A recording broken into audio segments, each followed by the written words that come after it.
주보의 제목이 세단장이라고 했는데 좀 바꾸겠습니다.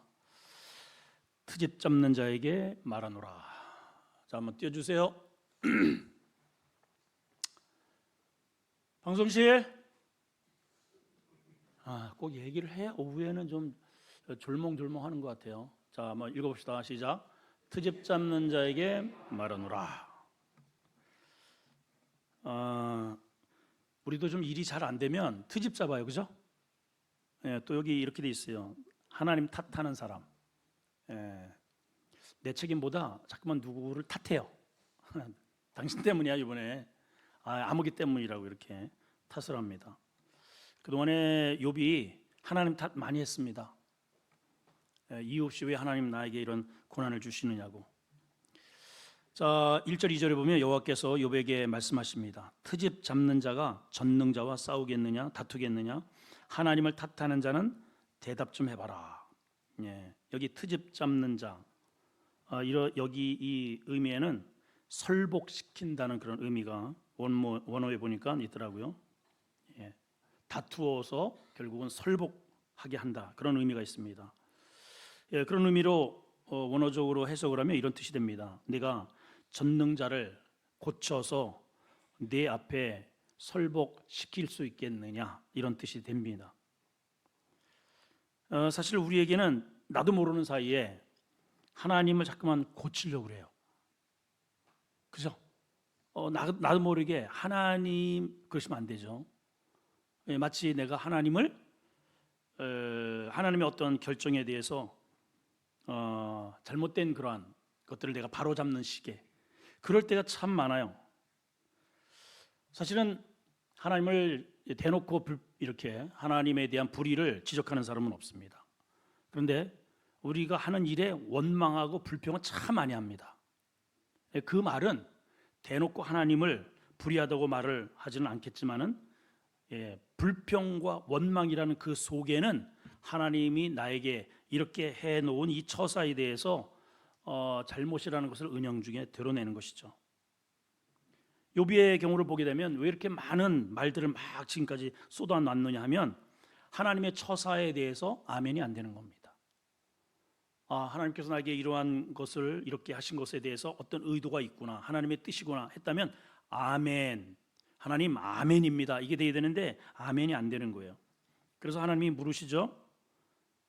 트집 잡는 자가 나와 다투겠느냐?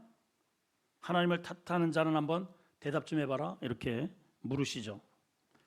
자, 그럴 때 이제 욥이 드디어 하나님의 말씀을 듣고, 그동안에 아침에도 말씀을 드렸지만은 70여 가지의 질문을 하나님께서 막 질문 공세를 하는데 한마디 대답을 못했어요. 그랬죠? 그리고 이제 하나님이 노골적으로 이렇게 질문을 하실 때 욥의 대답입니다. 자, 4절입니다. 시작. 보소서, 나는 비쳐나오니 무어라 주께 대답하리이까 손으로 내 입을 가릴 뿐이로소이다. 내가 한번 말하였사온즉 다시는 더 대답하지 않겠나이다. 전에는 하나님이 나에게 변론할 기회만 주신다면 제가 몇 날 며칠이라도 저의 의를 하나님 앞에 주장할 수 있습니다. 저는 이러한 처우를 받을 이유가 없습니다. 얼마든지 제가 근거를 다 대서 이것이 불합리하다는 것을 분명히 제가 밝힐 수 있습니다. 이렇게 자신만만했거든요. 근데 하나님의 질문을 받고 나서는 자신이 얼마나 무지하고, 정말 자신이 얼마나 무지하고 하찮은 존재인 것을 알게 된 겁니다. 여기 말씀 가운데 나는 비천하오니, 이런 표현을 해요. 이거는 볼품없고 무가치하다는 거예요. 전에는 자기가 굉장한 사람인 줄 알았습니다. 이때도 이제 다시 한번 확인을 해보겠지만은, 자기가 이렇게 딱 출연을 하잖아요. 그럼 다 엎드렸어요. 다 입을 다 가리고 함부로 자기 앞에서 말을 하지 못했습니다. 그러니까 나도 모르게 우쭐되었던 그러한 마음이 있었기 때문에 이렇게 대우가 받는 것은 절대로 옳지 않다라고 생각을 하게 된 것입니다. 그래서 본인이 이제 드디어 하나님의 말씀, 하나님과 변론 가운데서 나의 위치가 어디인가를 깨닫게 된 것이죠. 오늘 하나님께서 아담에게 그러잖아요. 아담아, 너 지금 어디 있느냐? 네가 있어야 할 자리를 빨리 찾아라, 이 말이거든요. 우리가 있어야 할 자리는 절대로 하나님의 자리가 아닙니다. 하나님의 자리는 어떤 자리예요? 판단하는 자리예요. 심판하는 자리입니다. 마귀가 거기에 올라가래요. 선악을 알게 하는 그 위치로 가래요. 그래서 우리는 지금까지 끊임없이 나는 쏙 빼고 말만 하면 정치가 어떻고 대통령이 어떻고 국회의원은 누가 어떻고 목사가 어떻고 하여튼 목사 사모는 뭐든 이게 머리만 조금 변경해도 하루 종일 이게 말거리고 옷만 조금 바꿔 입어도 이게 그렇잖아요. 그런 재미로 살아요, 우리 성도들은. 저는 너무너무 기분이 좋습니다. 네. 아무튼 사람들은 그 판단의 자리에 나도 모르게 올라가 있어요. 나도 모르게. 그래서 욥은 과거에는 그렇게 살았다가 하나님을 만난 이후에 그 말이 쏙 들어간 겁니다. 자기의 자리가 어딘지를 알았어요. 그동안에 하나님께서 그렇게 주신 것은 하나님의 은덕이지 내게 아니라는 것을 알게 된 것이죠. 여러분, 이게 참 굉장히 중요합니다. 우리에게 하나님 앞에서 내가 누구인지를 정확하게 나의 정체성을 발견하는 그 사람이 비로소 새로운 인생을 출발할 수 있어요. 교회를 수십 년을 다녀도요, 내가 누구인지를 모르면 한 발자국 믿음의 진전은 없습니다. 성경은 분명히 그러거든요. 회개하라. 회개하는 자는 누가 회개할까요? 내가 죄인인 것을 인정이 되어야만 회개하죠. 내가 무슨 잘못했어? 내가 이만큼은 잘하는 거지. 그러면 주님도 필요 없는 겁니다. 십자가의 능력도 그에게는 아무런 가치가 효력을 발생할 수 없는 것이죠. 내 자신이 죄인이고 무가치하다는 것을 내가 진토에 불과하고 이대로 살다가는 아무리 이 땅에서 부요함을 누린다 할지라도 내가 도달하는 곳은 지옥이다, 무저갱이다라는 것을 알아야만 그때부터 하나님의 말씀이 진지하게 들려오는 거예요. 예배가 진지해지는 거예요. 이제 그때부터. 왜냐하면 전에는 다 다른 사람 이야기입니다. 이 목사님 지금 누구 얘기하네? 저 사람 들어야 되네. 요 사람 들어야 되는구나. 이거 오늘 조건사 들으라고 하는구나. 나한테는 들을 얘기가 없어요. 근데 내가 죄인이고 내가 심각한 문제가 있다라고 생각하면 모든 말씀이 다 내게로 집중이 됩니다. 여러분, 그런 자리로 돌아가시길 바라요. 자, 이제 이러한 자세를 보이니까 드디어 하나님께서 오늘 이 트집 잡는 자에게 말하노라 하시면서 몇 가지 하나님의 질문이 이제 이어집니다. 첫째는 이거예요. 한번 따라합시다. 나와 맞설 테면 맞서봐라. 시작. 누가 하나님 앞에 맞서겠어요? 하나님이 이 욥이 원체 그냥 막 당당하니까 막 고개를 그냥 바싹 세우고 계속 덤비고 대드니까 그래? 그러면 나하고 한번 맞설려면 맞서봐. 그런 메시지를 오늘 던지시고 계셔요. 자, 7절입니다. 시작. 너는 대장부처럼 허리를 묶고 내가 네게 묻겠으니 내게 대답해라. 이게 이제 이렇게 슬쩍 이 말씀을 보게 되면 너는 대장부가 되라 이런 말씀으로 들려요. 근데 해석을 잘해야 됩니다, 여러분. 그런 뜻이 아니에요. 앞에 37장 3절에도 지금 40장이잖아요. 앞으로 한번 가보세요. 37장 몇 절이요? 3절. 아니네. 잘못 찾아놨나?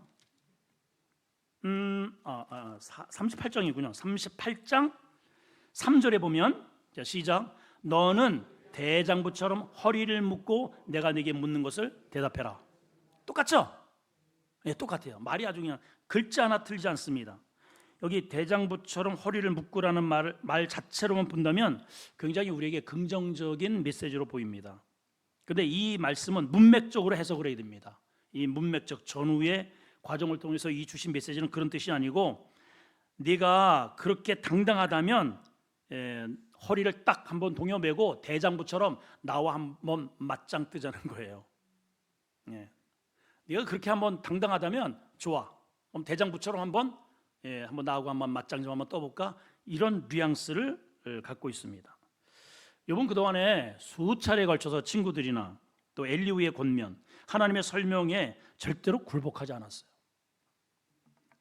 또 본인도 그동안에 나름대로의 의로운 그런 삶을 살았고 뭐 특별히 책 잡을 만한 일이 없었고 그리고 또 이렇게 엄청난 자기 자신에게 하루아침에 이러한 아주 폭망하는 이러한 일을 절대로 당할 일이 없다라고 확신을 하게 된 것입니다. 그래서 얼마든지 내가 나의 의로움을 변론할 수 있다, 이렇게 대단하게 아주 여겼는데, 자, 그렇다면 좋아, 하나님이 그러신 거죠. 그러면 대장부처럼 나하고 한번 맞짱 뜨자, 이제 이렇게 된 것입니다. 여러분, 우리가 꼭 기억을 하셔야 할 게 있어요. 우리 성도는 세상에 대해서는 담대해야 됩니다. 여기는 아멘 하셔야 돼요. 너희는 담대하라 그래서 주님이 담대하라, 내가 세상을 이겼노라. 그러니까 세상에 대해서는, 세상은 물질로 우리를 협박하잖아요. 막 공갈 협박하고 쾌락으로 뭐 여러 가지 이런 것들로, 세상의 문화로 우리는 막 꼬드기면서 협박을 합니다. 담대해야 돼요. 주눅들 거 없어요. 절대로 하나님이 우리를 굶겨 죽이시지 않습니다. 우리 믿음의 성도는 이런 배포가 있어야 됩니다. 그런데 하나님 앞에서는 어린 아이가 되셔야 돼요. 겸손하셔야 돼요. 근데 우리 성도들이 종종, 욥도 마찬가지고 거꾸로 살아요. 세상에 대해서는 굴욕적으로 머리를 조아리고 하나님 앞에서는 고개를 딱 든단 말이죠. 겁날 거 없어요. 하나님 앞에서 막, 여러분 인터넷을 보세요. 아주 노골적으로 욕설을 막 이렇게 하는 그런 미친 분들이 계셔요. 죽으려고 진짜 아주 그냥 아주 때를 써요. 때를 써. 그들은 이제 하나님이 없다고 하니까, 이방이니까 그렇다 치고, 우리 심지어는 믿음의 우리 성도들이 하나님에 대해서 당당하고 오히려 세상에서는 절절절절 매는 이러한 역기능적 삶을 살아요. 여러분, 세상은요 무시해도 됩니다. 여러분, 할렐루야. 오과장 이번에 주일날 우리 야유회 가는 거 알지? 꼭 나와야 돼. 안 갑니다. 당신 그러면 이번에 진급해서 승진해서 불이익 당할 수 있어. 한번 해보세요. 세상에 대해서는 눈을 동그랗게 뜰 수 있어야 됩니다. 여러분, 죽고 사는 게, 저는 진짜 군에서 그런 경우를 정말 많이 봤어요. 다 집합시키는 거예요. 저는 교회 갔죠. 갔다 오니까는 우리 밑으로 그냥 전부 다 싹 집합을 해가지고 거꾸로 원상 폭격을 시켜놨어요. 저를 바라보는 게 막 그냥 잡아 죽일 듯하죠. 너 때문에 우리가 여기 이렇게 하고 막 그냥 바로 위에 고참은 아주 나를 잡아 먹으려고 그래. 그냥 막 그냥 아주 그런 경우가 많이 있잖아요. 그리고 또 이제 주일을 되면 다 이렇게 운동장 가서 축구하고 해야 되는데, 이제 저는 또 교회를 가야 된단 말이죠. 갔다 오면 또 줄빠따야, 줄빠따 그냥. 그러니까요, 거기 웬만한 그런, 이게 심지어는 거기에 장로 아들도 있고, 장로 아들, 다 끌려가는 거예요. 그냥 다 끌려가. 세상이 두려우니까, 줄바다를 당하니까. 저는 그런 거 없어요. 왜냐하면 도끼로 맞아서 형성된 이게 믿음이기 때문에, 그 아버지가, 저 형이 그냥 도끼로 찍었잖아요. 그냥 몽대기로 그냥 막 이런 거로 다 그냥 두들겨 패고, 그것도 견뎠는데, 여기서 군대에서 나를 도끼로 찍으려면 찍어라. 그래가지고 이제 몇 번 이렇게 갔다 왔어요. 근데 항상 이제 그 다음에는 이렇게 얘기를 합니다. 자, 오늘 집합 오지랖은 빠지고, 거기 나머지는요, 거기 예수 믿는 웬만한 사람들은 다 껴 있어요. 다. 그러니까 그들이 인정을 하는 거예요. 뭐라고? 너는 진짜래. 여러분, 그 사이에서도 그들이 진위를 가리더라고요. 여러분, 세상에서 여러분들이 진짜인지 가짜인지, 진품인지 가품인지를 저들이 가려.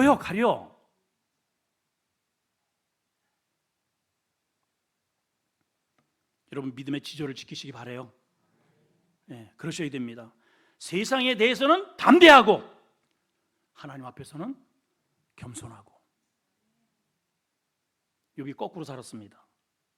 자, 두 번째는 하나님께서 이렇게 질문하셔요. 나를 불의한 자로 내가 보느냐? 따라합시다. 시작. 나를 불의한 자로 여기느냐? 8절입니다. 시작. 네가 내 공의를 부인하려느냐? 내 의를 세우려고 나를 악하다 하겠느냐? 욥이 굉장히 자기가 잘못이 없다는 것을 계속해서 논박을 했거든요. 그래서 하나님이 반문하시는 거예요. 네가 잘못이 없다는 것을 주장하기 위해서 그러면 나를 불의한 자로 몰아세우겠느냐? 여러분, 하나님은 신구약을 통틀어서 하나님에 대해서 정의를 딱 한다면 하나님은 공의로운 분이에요. 이 공의가 뭐냐? 우리 저기 대법원에 가면 맨 앞에 어떻게 되냐면은 요 삼각형에 이렇게 돼 있어 가지고 양쪽에 접시가 이렇게 균등하게 이렇게 딱 올려놓는 그 접시가 있어요. 그러니까 정확하게 판단을 한다는 것이죠. 물방울이 하나만 올려놔도 기울 정도로 정확한 판단을 한다는데 거짓말. 여러분, 이미 죽여놓은 거, 이게 죽였어요. 이제 해가지고 땅땅 대가지고 이미 죽었는데 조사를 해보니까는 무죄야. 그래가지고 죽은 시체를 꺼내다가 무죄 판결하는 사건이 엄청나게 많아요. 뭐가 공정해? 사람은 공정할 수가 없어요. 절대로. 하나님은 결코 불의한 분이 아닙니다. 통치의 핵심이 공의예요. 공의. 성경에는요, 이 공의에 대한 그러한 얘기가 너무너무 많이 나옵니다. 몇 가지만 한번 살펴봅시다. 욥기서 27장 6절, 욥기에도 나와요. 자, 시작. 내가 공의를 굳게 잡고 놓지 않을 거다 그랬잖아요. 하나님은 공의라는 게 뭐냐면 편벽됨이 없는 거예요. 이쪽으로 치우침이 없어요. 정확하다는 거예요. 심은 대로 거두게 하신다는 거예요. 많이 심으면 많이 거두고, 적게 심으면 조금 거두고. 하나님은 공의의 하나님이에요. 좋은 거 심으면 좋은 거 나고, 나쁜 거 심으면 그건 안 나야 되는데 그것도 나. 그것도 나요. 공의의 하나님이에요. 시편 9편 8편 시작. 공의로 시편 8편 시편 9편 8편 시편 9편 8편이 아니고 지금 급해 마음이. 9편 8절 시작. 공의로 세계를 어떻게 해요? 심판하시며 정직으로 만민에게 판결을 내리시는 유일한 하나님이에요. 유일한 하나님. 33편 5절 시작. 그는 공의와 정의를 사랑하시며. 너무너무 사랑하셔요. 하나님은 아주 의로운 분이에요. 공의의 하나님. 그러니까 공의다 이거는 이제 재판 용어인데, 절대로 하나님의 잘못된 판결로 인해서 억울한 일이 절대로 있지 않다는 거예요. 하나님의 판결은 그러한 하나님입니다. 근데 욥이 계속 따지잖아요. 억울하다고. 그래서 하나님이 반문하는 겁니다. 그러면 너의 의를 주장하기 위해서 나를 불의로, 공의롭지 않은 존재로 나를 이렇게 밀어붙일 거냐? 이렇게 물으시는 겁니다. 자, 이제 욥의 이야기를 한번 가만히 들어보면 욥이 왜 그러느냐면, 욥이 과거에 이런 이야기를 했어요. 우리가 예전에 한번 저 새벽기도 때 한번 살펴보기로 했는데, 자, 욥이 이런 말을 했습니다. 욥기서 31장 4절 6절을 보면, 자, 보십니다. 시작. 그가 내 길을 살피지 아니하시느냐, 내 걸음을 다 세지 아니하시느냐. 이 말은 이제 하나님이 다 알고 계실 텐데 이런 뜻이에요. 그렇죠? 그분이, 하나님이 내 길을 다 살피시고 내 걸음을 다 세어 보시지 않았느냐, 다 아실 텐데, 이런 이제 뉘앙스가 있죠. 5절 시작. 만일 내가 허위와 함께 동행하고 내 발이 속임수에 빨랐다면 하나님께서 나를 공평한 저울에 달아보시고 그가 나의 온전함을 좀 제발 아셨으면 좋겠어. 이 뉘앙스가 어때요? 하나님이 지금 뭔가 착각하고 있다는 그런 뉘앙스를 주잖아요. 이거 봐봐요. 하나님의 판결이 지금 공의롭지 못하는 거예요. 제발 좀 하나님이 나를 공평한 저울에 좀 달아보셨으면 좋겠다는 거예요. 그러니까 이 말은 뭐예요? 그만할까? 이 말은 뭐예요? 공정하지가 않다는 거예요. 아까도 말씀드렸지만요, 여러분, 우리가 노골적으로 하나님을 불의하다고 얘기를 하지 않습니다. 하나님은 정말 불의하십니다, 이런 사람이 세상 천지에 어디 있겠어요? 없어요. 우리 교인 중에 아무도 없습니다. 모두가 다 하나님은 다 선하시고, 그렇죠? 하나님은 선하시고 능력이 많으시고 무소부재하시고 공의로우신 분으로 다 그렇게 우리가 고백을 합니다. 기도할 때도 다 그렇게 해요. 근데 우리에게 힘든 일이 생길 때, 어려움이 생기면 신경질 냅니다. 그죠? 불평합니다. 짜증냅니다. 그 말은 그러니까 아멘이 안 되는 거예요. 자, 이스라엘 백성들이 출애굽을 했습니다. 홍해를 건널 때까지만 해도 너무너무 좋았어요. 자, 그런데 불평스러운 여러 가지 사건들이 생길 때에 그때마다 원망 불평으로 막 소리를 냅니다.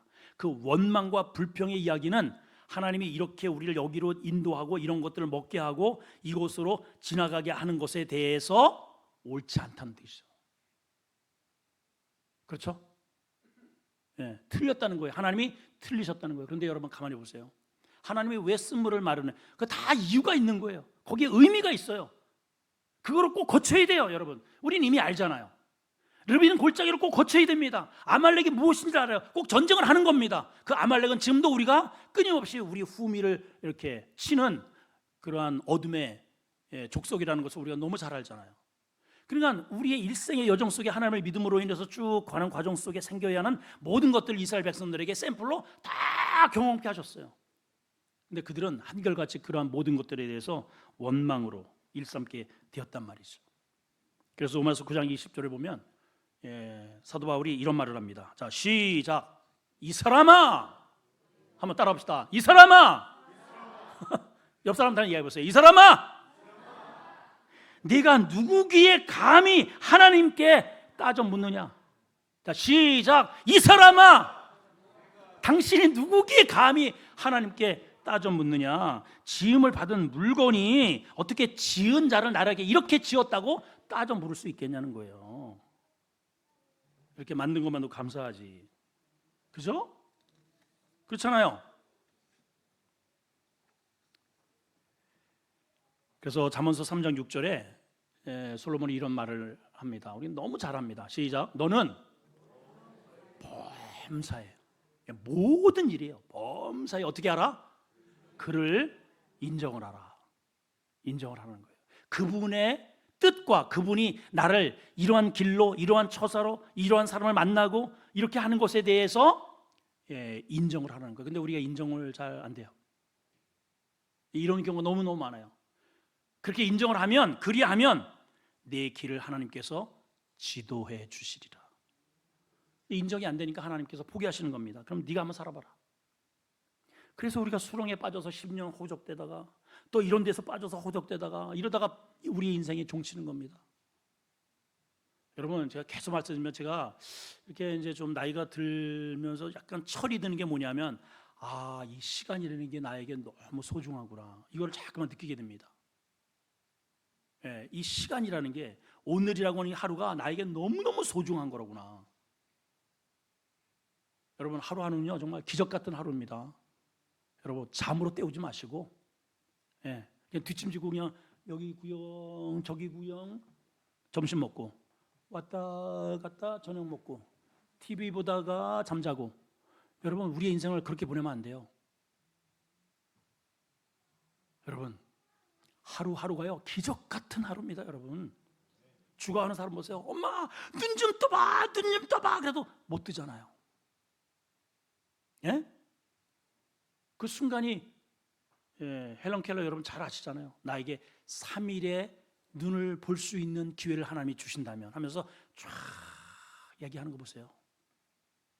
우리가 이 두 눈을 뜨고 두 귀를 가지고 하나님이 주시는 이 영광스러운 세상을 바라보면서 우리가 고작 한다는 게 맨날 입에 투덜거리는 삶으로 산다면 그 얼마나 참 그 인생이 불쌍한 겁니까?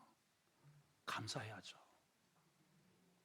감사해야죠, 여러분. 다 하나님이 주신 귀한 선물 아닙니까? 자, 세 번째는 하나님의 질문입니다. 내가 무엇이냐? 시작. 드디어 이제 하나님께서 물으시는 거예요. 도대체 내가 뭐냐? 좀 알아라 하는 거예요. 자, 9절입니다. 시작. 네가 하나님처럼 능력이 있느냐? 하나님처럼 천둥 소리를 낼 수 있느냐? 네가 누구냐? 너를 좀 봐라 하는 거예요. 너를. 자, 이제 원어를 제가 좀, 여러분들이 뭐 원어는 몰라도 되는데 이게 좀 중요하기 때문에 읽어드리겠습니다. 원어는 이렇게 돼 있어요. 웨임, 제로아흐, 카엘, 라크 이렇게 돼 있어요. 자, 웨임은 있느냐, 제로와 이게 팔이에요. 팔. 제로와 시작. 예, 히브리 말은 이게 뭐 이런 게 많아요.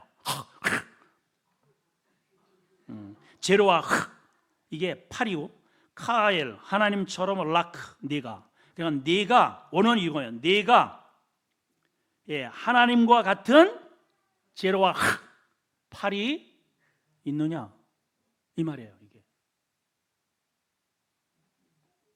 영어로 보면은 Do you have an arm like God's? 이렇게 돼 있어요.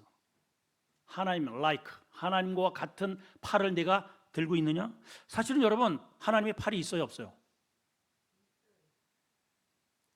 하나님 팔 봤어요?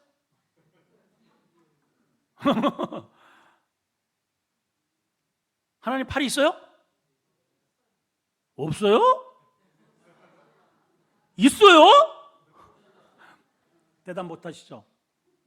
하나님은 우리와 같은 이러한 실존적인 이런 육체적 이런 것들이 없는 분이에요. 하나님은 그 실존 자체가 우리와 같은 개념을 가지고 하나님을 판단하면 안 됩니다.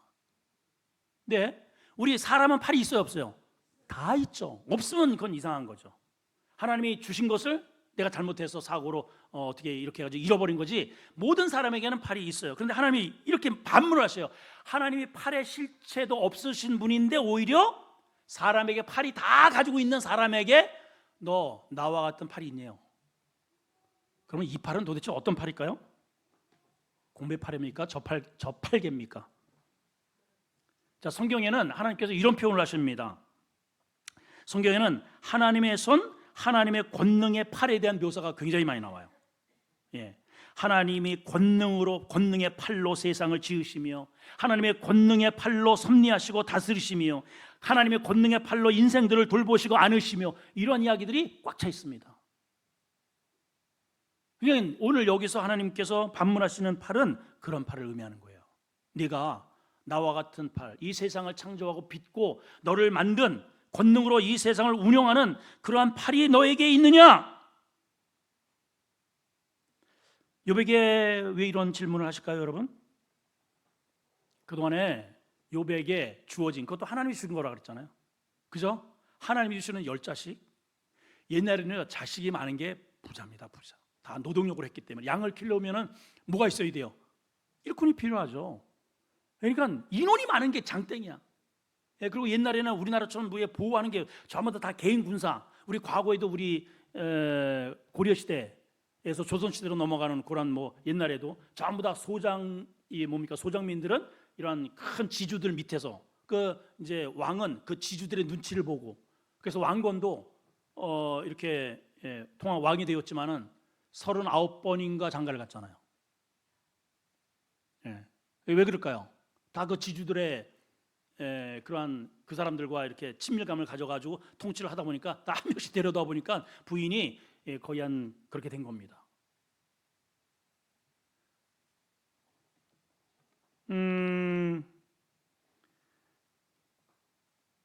이제 욥이 그렇게 이제 재산도 많죠, 자식도 많죠. 뭐 그러니까는 그 자신의 그러한 그 팔의 힘이 이 어깨가 막 한마디로 그냥 훅 가시가 그냥 잔뜩 들어가 있는 거죠. 이 팔로 한번 휘두르면 못할 게 없는 겁니다. 예, 팔에 힘이 잔뜩 들어가 있어요. 그래서 하나님이 반문을 하신 겁니다. 네가 그렇게 그 팔에 주먹에다 힘을 꽉 주고 무소불위의 그렇게 힘 자랑을 지금까지 해왔는데 그렇다면 내가 나와 같은 팔이 있느냐? 이렇게 질문을 하고 계시는 거예요. 우리 인생들은 종종 착각을 자꾸만 합니다. 예, 우리 이 소나귀에 뭔가 조금만 뭐가 이렇게 주어지면은요, 무서울 게 없어요. 하나님도 안 보여. 그럴 때가 참 많아요. 그래서 거의 개척교회는 거의 이렇게 뭐 고장 나는 게 없습니다. 개척교회에서 뭐 잡음 생겼다는 말은 거의 없습니다. 주로 어디에서 문제가 생깁니까? 교회가 커지고 대왕화되고 돈이 많아지고 사람들이 많아지면 마치 자기가 뭐가 된 것 같아요. 항상 그렇게 사고가 생기는 거예요. 마지막 네 번째는 하나님께서 이렇게 질문하셔요. 나처럼 단장해봐라. 오늘 이제 이 말씀입니다. 시작. 나처럼 단장해봐라. 10절입니다. 시작. 너는 위엄과 존귀로 단장하며 영광과 영화를 입어볼지라. 이렇게 되어 있어요. 이 말씀도 이 한 구절만 딱 이렇게 띄워놓고 보면 굉장히 좋은 말입니다. 너는 위엄과 존귀로 잘 단장을 하고 영광과 영화를 입어라. 이거 얼마나 좋은 말이에요. 근데 이거는 이 한 구절만의 독립적 해석을 하면 안 되고 이 역시도 문맥적으로 들여다봐야 됩니다. 이 앞뒤의 전후의 문맥으로 네가 그렇게 할 말이 많고 너의 의의를 그렇게 주장할 수 있다면, 그렇다면 나처럼 위엄 있는 나와 같은 존귀로 한번 그렇게 무장 좀 해봐. 그래 한번 나하고 한번 떠보자. 이 말입니다. 예. 이번 무엇보다도 자기가 그동안에 쌓아올린 명예가 하루아침에 사라진 것에 대해서 아주 굉장히 슬퍼했죠. 아니 누구나 다 그렇죠. 누구나 다. 예. 재산이 하루아침에 날아갔는데 좋아할 사람이 누가 있겠습니까? 그래서 자신이 과거에 어떠한 영광을 누렸는지 앞절에서 조목조목 이렇게 되씹어 보기도 합니다. 자, 그 말을 일단은 한번 읽어보겠습니다. 여기서 29장 7절에서 10절입니다. 자, 시작. 그때는 내가 나가서 성문에 이르기도 하며 내 자리를 거리에 마련하기도 하였느니라. 나를 보고 젊은이들은 숨고 노인들은 일어서고 유지들은 말을 삼가고 손으로 입을 가리며 지도자들은 말소리를 낮추었고 그들의 혀가 입청장에 들러붙었대요. 감히 욥 앞에서 함부로 얘기를 못해요. 이런 영광을 누렸네요. 예. 심지어는 29장 21절 22절. 자, 시작. 무리는 내 말을 듣고 희망을 거르며 내가 가르칠 때 잠잠하였고 내가 말한 후에는 그들이 말을 거듭하지 못하였나니 나의 말이 그들에게 막 스며들어가. 예. 한마디도 놓지 않고 욥이 말을 하면은 다 쭉쭉 빨려 들어갈 정도로 욥의 말에 권위가 있었다는 거예요. 여러분, 욥이 사실은 가만히 보면 왜 그렇게 사람에게 흠잡히지 않으려고 애를 썼는가를 봤더니 어떻게 보면 이렇게 자신에게 주어지는 이런 영광을 계속 유지하고 싶었던 그러한 동기도 무시할 수 없다는 것이죠. 이 문맥 속에서 그것을 하나님의 반증을 통해서 읽어낼 수 있습니다. 그래서 하나님은 욥의 이러한 태도를 누구보다 잘 아셨기 때문에 네가 그렇게 애타게 하는 그러한 명예 회복을 위해서 한번 네가 스스로 나와 같은 이러한 존귀함으로 한번 단장해 보라는 거예요. 영광을, 나와 같은 영광을 한번 입어보라고 지금 반문하고 계시는 거예요. 예. 여러분, 욥이 이러한 이 명예를 회복하면 진짜 멋진 사람이 되는 것인가요? 우리가 과거에, 여러분들 이 과거에 누렸던 뭔가가 있을 거예요. 내가 과거에 누렸던 어떤 영광들 다들 가지고 계실 거예요. 우리 젊은 시절에 이렇게 누렸던 그 젊은 시절이 또 있었고 다 있습니다. 여러분, 그것을 다시 나에게 회복이 되면, 좀 욥이 그걸 회복하고 싶어 하잖아요. 그것이 회복이 되면 정말 존귀해지는 건가요? 여러분, 다 허상입니다. 허상. 허구예요.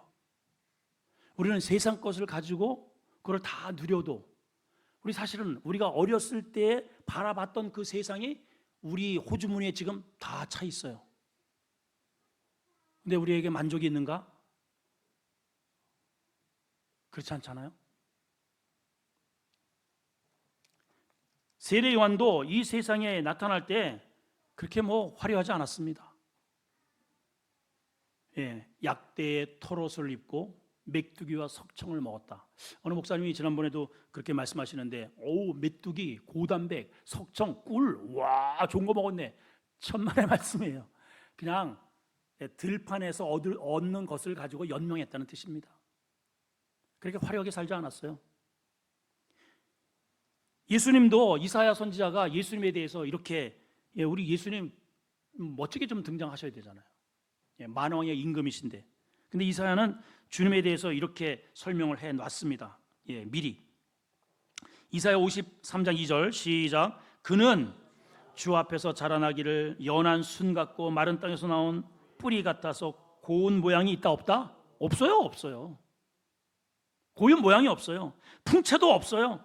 우리가 보기에 흠모할 만한 아름다운 게 없어요. 없어요. 마구간에서 나오셨어요. 그 주변은 전부 찌질입니다. 뭐 학벌이 뭐 대단한 것도 아니고 다 가방끈이 다 짧아요. 어부들이에요. 성품도 정말 아주 괴팍합니다. 겉으로 보기엔 그렇단 말이에요.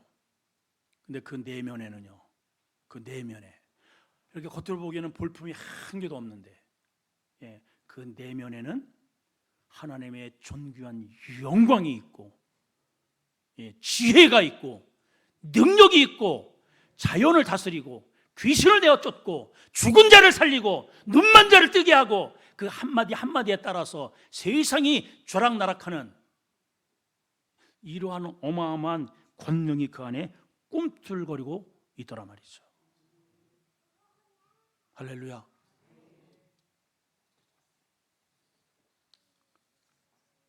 오늘 마지막으로 하나님께서 욥에게 이렇게 얘기하십니다. 결론적으로 네가 이러이러하면 내가 인정하리라. 따라합시다. 인정하리라. 14절을 먼저 읽습니다. 시작. 그리하면 14절 그리하면 내 오른손이 너를 구원할 수 있다고 내가 인정하리라. 오른손이라는 게 뭐예요? 그동안에 욥에게 있어서 오른손은 자식들이었어요. 재산입니다. 그 힘 믿고 지금까지 했는데 그 힘으로 내가 옳다고 너의 의의를 주장하는데 자꾸만 그러면 내가 인정하리라 가면서, 그러면 그리하면의 그러한 주문이 뭐냐 하면 11절에서 13절까지예요. 자, 한번 보십시다. 11절 13절을 뭐라고 써 있는가 한번 봅시다. 하나님의 주문입니다. 시작. 너의 넘치는 돌을 비우고 교만한 자를 발견하여 모두 낮추고 모든 교만한 자를 발견하여 낮아지게 하며 악인들은 그의 처소에서 짓밟을지니 그들을 함께 진토에 묻고 그들의 얼굴을 싸서 은밀한 곳에 둬라. 이 한마디로 이겁니다. 죄 있는 자를 정확하게 내가 정확하게 구별해 내어서 심판해라, 이 뜻입니다. 여러분, 욥이 할 수 있나요? 여러분들은 할 수 있습니까?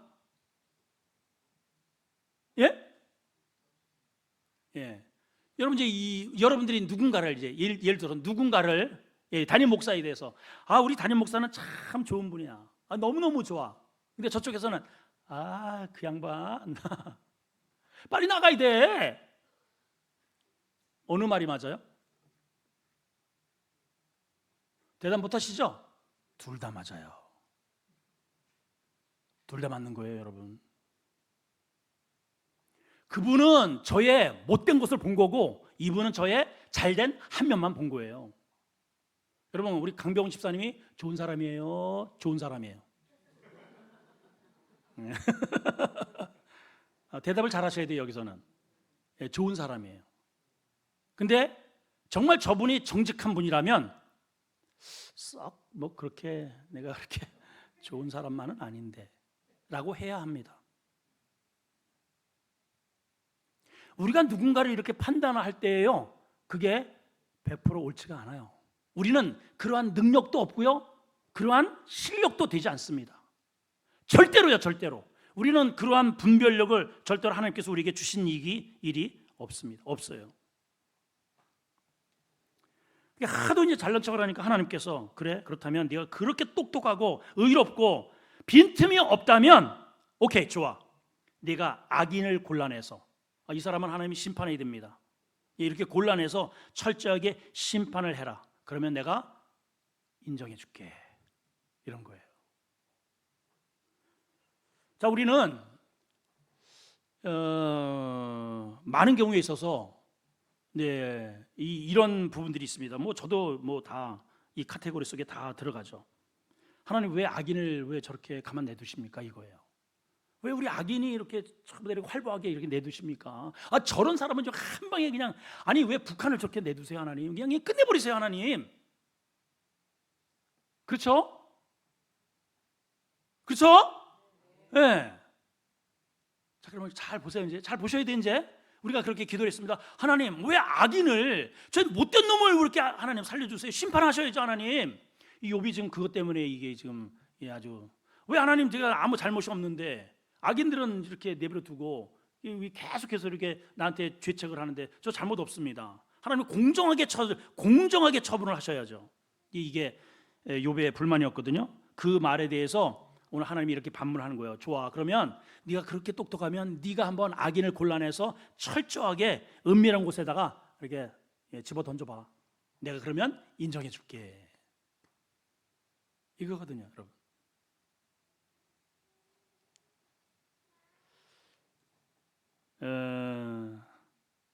여러분, 우리가 이 자리에 있을 수 있는 것은 하나님께서 악인을 끊임없이 참아주시고 인내하시기 때문이에요. 하나님이 정말 공의롭게 그때마다 탁탁탁 심판하면은요, 우리 이 자리에 못 있습니다. 못 있어요. 우리는 저 사람을 욕할 수 있지만은 그보다 더 못된 것이 내 안에 있거든요. 근데 우리 그걸 잘 몰라요.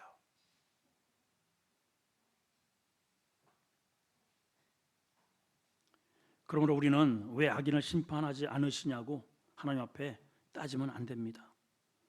우리 하나님께서 오래 참으심으로 언제까지?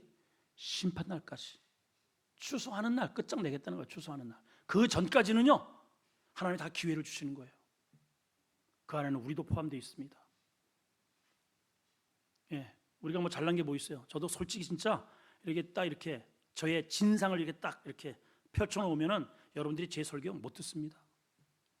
근데 그걸 하나님이 십자가의 보혈로 다 덮어주시고 용납해 주시고 그냥 인정해 주시고 그냥 감싸 안아 주시니까 뻔뻔하게 여전히 제가 이 단에 올라갈 수 있는 것이지 제 드러날 의의는 아무것도 없어요. 여러분도 똑같습니다. 그러니까 여러분, 하나님께서 저 사람을 이렇게 살려두시고 저 사람에게 끊임없이 기다려주시는 그러한 그것은 그러므로 나에게 소망이 있다는 거예요. 감사하셔야 돼요. 오히려. 그래서 하나님의 긍휼하심이, 인자하심이 무궁하시다 그랬어요. 이것이 아침마다 새로우니 주의 은혜가 가도소이다. 선지자는 그렇게 외쳤습니다.